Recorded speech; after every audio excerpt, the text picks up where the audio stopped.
Well, global anti-Semitism has been on the rise since October 7th, and it's raging across Europe. That's why faith leaders, activists, and academics gathered together in Italy to fight this horrific trend. Chris Mitchell brings us the story. From Italy, England to Australia, violent, sometimes deadly anti-Semitic attacks and hate speech flooding the web. This outbreak prompted Giovanni Melchionda of the National Pro-Israel Network in Italy to put together a summit just outside of Florence, Italy. Melchionda brought together experts, including professors, European pastors, and the rabbi from Florence. Jews, Christians, religious and secular, all joined together against anti-Semitism. We are in the time of a strong anti-Semitism.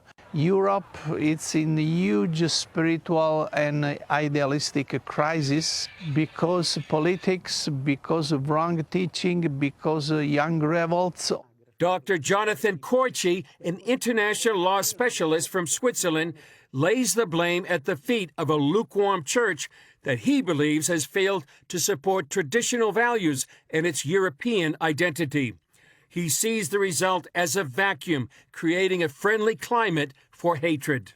Where are our churches? Where are the young people in the churches? What do they believe? It's normal that a strong identity like Islam comes to substitute the lack of identity to this Europe that has totally lost the Judeo-Christian values, principle, history, and the Jews are fleeing from this place. Belgian pastor Luc Henrist says rejecting the Jewish people's role in God's plan is driving others to take a strong stand against Israel and the Jews.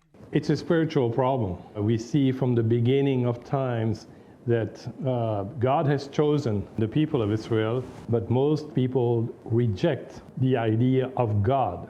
And therefore, by rejecting God, they've also rejected His word and His people. And that is why we have now reached this situation where there is so much anti-Semitism in our Western countries because of this rebellion against God. Because of social media, anti-Semitic incidents like this riot in Italy are now highly visible, appearing in places once considered unlikely, such as our educational institutions or among the youth.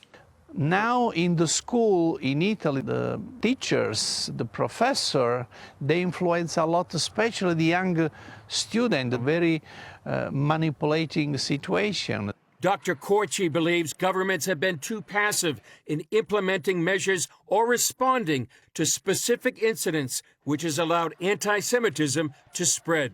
The politicians have not yet understood, without a fight to suppress the causes of this problem, this obsession with Israel and the word Zionism, which is a biblical word for a movement of liberation of the Jewish people so suppressed, condemned, and persecuted in Europe. But the problem of government is they don't speak loudly. Of course, the people protest in the street are the minority, but the riots are very violent and very problematic. While many are asking if it's too late for Europe and the world, Paul Schaefer, a Bible teacher from Canada, still has hope.